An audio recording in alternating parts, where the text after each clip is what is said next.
realloc. Realloc prend en paramètre deux choses. Le tableau actuel et la taille que l'on veut. Donc la taille que l'on veut, ce sera tout simplement la taille actuelle plus 1. C'est tout. Maintenant, on va faire ceci. On va affecter à t realloc t taille plus 1. Et c'est bon. Là, en faisant ceci, on a réussi à augmenter la taille de notre tableau et faire cette recopie là que je vous parlais. Donc, faire cette recopie. Maintenant, on va faire le décalage. Comment est-ce qu'on va faire le décalage là? Donc, pour faire ce décalage, c'est très simple. Donc, pour faire le décalage, c'est que on va dire que quoi? On va partir de la position. Par exemple, si on veut insérer 8 à la position 1, on va partir de la position là, de la position 1, jusqu'à la taille, la fin du tableau. Donc, c'est-à-dire jusqu'à taille. Jusqu'à taille moins 1. On va parcourir d'ici jusqu'à ici. À chaque fois, on va faire quoi? On va prendre la valeur qui est ici. On va la mettre ici.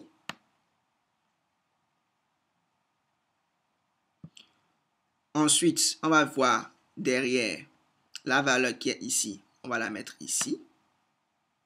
OK? Et c'est tout. Jusqu'à ce qu'on arrive ici. Jusqu'à pause. Donc, en fait, ce qu'il faudrait faire, c'est on va faire une boucle qui va aller en arrière. La boucle va commencer à partir de la de taille moins 1 jusqu'à ce que l'on arrive à pause. Jusqu'à la position pause. On va commencer à partir de taille moins 1. Oups. Jusqu'à arriver à pause. On va commencer à partir de taille moins 1 jusqu'à arriver à pause.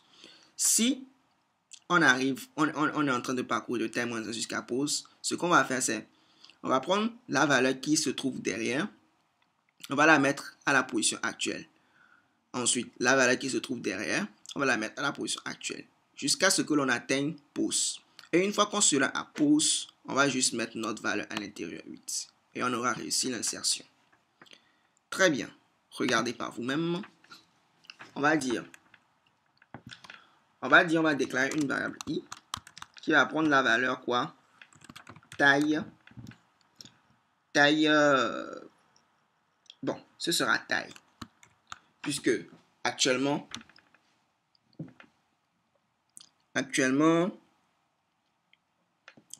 notre tableau a une taille plus 1. OK? Notre tableau a une taille plus 1.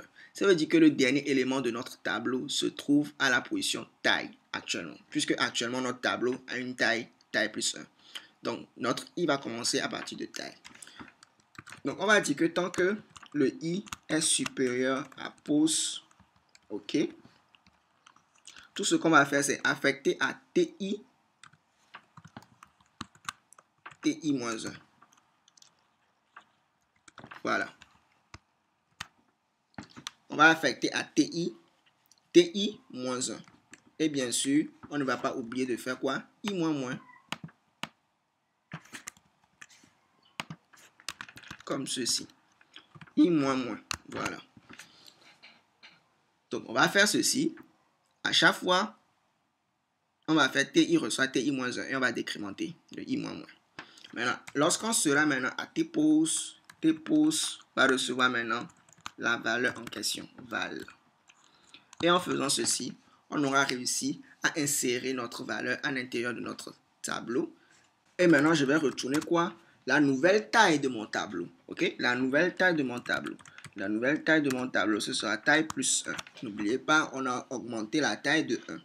Très bien. Maintenant, on va venir ici. Et on va faire un peu de refactoring. Vous allez voir, à chaque fois, par exemple, actuellement, on a fini d'insérer notre valeur. Ça, c'est après l'insertion de notre valeur dans le tableau. OK? Et avant ceci, on aura besoin de saisir donc, la valeur ainsi que la position. Donc, je vais me servir tout simplement de ceci-là. Donc, je vais prendre ceci. On n'aura plus besoin de mettre à jour actuellement. Donc, je vais commenter ce code. Je vais prendre ceci. Je vais l'amener là.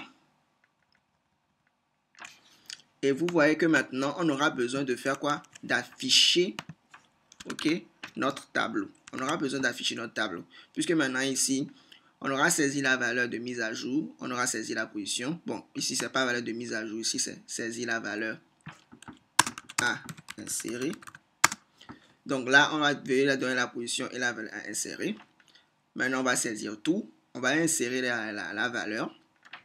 Et après l'insertion, on va vouloir afficher notre tableau. Au lieu d'afficher comme ceci, je propose qu'on écrive une fonction pour afficher. Comme ça, on n'aura plus à chaque fois besoin d'écrire toute cette boucle-là pour afficher notre tableau. Donc, ce sera très simple. Donc, void affichage qui va prendre en paramètre notre tableau et qui va prendre en paramètre aussi la taille. Voilà. Je vais déclarer donc i pour faire le parcours et je colle. Très bien. Avec ça, on va pouvoir afficher notre tableau sans souci. Je reviens ici. Après avoir fait mon insertion, je vais maintenant afficher. Donc, je vais faire appel à la fonction affichage qui va m'afficher mon tableau. Donc, je lui passe le tableau ainsi que la taille. Maintenant, espérons que ceci ne marche. OK? Espérons que ceci ne marche. Donc, récapitulons tout ce qu'on a fait. Jusqu'ici, on demande la position ainsi que la valeur à insérer. On saisit. On fait appel à la fonction insérer avec le tableau, sa taille, la valeur à insérer ainsi que la position. Et on retourne la nouvelle taille du tableau. Cette taille-là, la nouvelle taille du tableau, c'est elle qui sera utilisée pour afficher tout notre tableau. Maintenant, dans la fonction insérer, qu'est-ce que l'on fait? Dans la fonction insérer, la première des choses que l'on fait, c'est on vérifie si la position elle est bonne. Si la position n'est pas du tout bonne, on dit que la position est invalide et on retourne la taille. Sinon, si la position est bonne, on va faire une réallocation dynamique. C'est ça avec la fonction realloc. La fonction realloc. Donc, je vais mettre ici realloc fait une réallocation dynamique. C'est-à-dire que elle va considérer notre tableau comme si c'est un tableau dynamique et va créer un autre tableau. OK? Et va créer un autre tableau contenant les valeurs de notre ancien tableau ainsi que des cases vides pour compléter la nouvelle taille du tableau. OK? Ainsi que des cases vides pour compléter la nouvelle taille du tableau. Donc, si notre tableau avant c'était 3, la nouvelle taille que l'on dit, si la taille était 3 avant, OK? Si la taille de notre tableau avant c'était 3, maintenant la nouvelle taille ce sera 4. On aura un tableau avec 4 cases, dont 3 seront remplies par notre tableau initialement, et une nouvelle case vide qui va nous permettre de faire notre insertion. Très bien. Espérons que ceci ne marche. Mais malheureusement, ceci ne va pas marcher. Mais espérons que ceci ne marche. On va voir. Est-ce que ceci va marcher? OK, ça a l'air de compiler. J'ai saisi 3. Première valeur peut-être 2. Deuxième valeur 3. Troisième valeur 5. Et je dis que je veux insérer à la position 1 la valeur 8. Tentons de voir, croisons les doigts. Et malheureusement, ceci ne marche pas. Pourquoi est-ce que ceci ne marche pas? Ceci ne marche pas parce que notre tableau, nulle part on a dit que c'est un tableau dynamique. Notre tableau, quand on l'a déclaré ici, c'est un tableau statique. Ce tableau, c'est un tableau statique. C'est un tableau statique.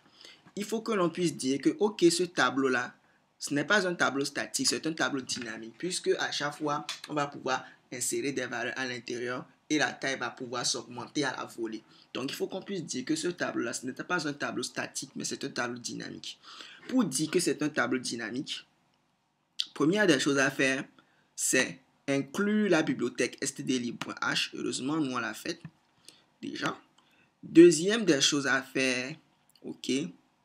Deuxième des choses à faire, c'est venir ici, ok, et dire, voici un peu la syntaxe. Pour déclarer un tableau dynamique, vous allez mettre ici int étoile, vous allez mettre le nom de votre tableau, vous allez mettre ici égal. Maintenant, vous allez faire appel à une fonction qui s'appelle malloc. Malloc, comme ceci. Maintenant, vous allez mettre ici size of. Vous allez mettre ici le type de votre tableau. Int. Vous allez multiplier ceci par, vous allez mettre maintenant la taille de votre tableau. OK? Faites-moi confiance, tentons de voir si ceci marche. Maintenant, c'est que ce tableau, c'est un tableau, ce n'est plus un tableau statique, c'est un tableau dynamique. Voyons voir si ceci marche, au moins. Ça a l'air de compiler. On va saisir la taille de notre tableau, c'est 3. On va saisir nos valeurs 2, 3, 5. 2, puis 3, puis 5. On va donner la position, ainsi que la valeur à insérer, c'est 8. Tentons de voir. Et mamma mia! Et voyez-vous, ceci marche. Waouh! Parfait, bravo, très bien. Maintenant, je vais vous montrer qu'est-ce qui se passe quand on fait ceci. Int, étoile t égale à malloc, size of int multiplié par taille. Quand on fait ceci, en fait, dans la mémoire, ok, on dit que on veut avoir un tableau dynamique. Donc, je vais retourner un peu en arrière. On dit qu'on veut un tableau dynamique. Donc, en faisant comme ça, on dit on veut un tableau dynamique. Donc, dans la mémoire, il va nous créer non pas un tableau statique, mais un tableau vraiment dynamique, ok, qui va avoir, par exemple, au début, le nombre d'éléments, c'était 3, qui va avoir cette taille-là. Donc, il va créer exactement un tableau, mais c'est un tableau dynamique. Ce n'est plus un tableau statique. Et puisque c'est un tableau dynamique, on peut après faire les reallocs là qu'on a utilisés.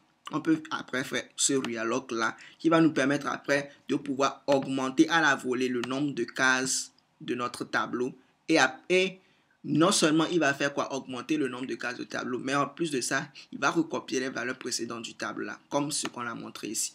Il va recopier les valeurs initiales du tableau à l'intérieur.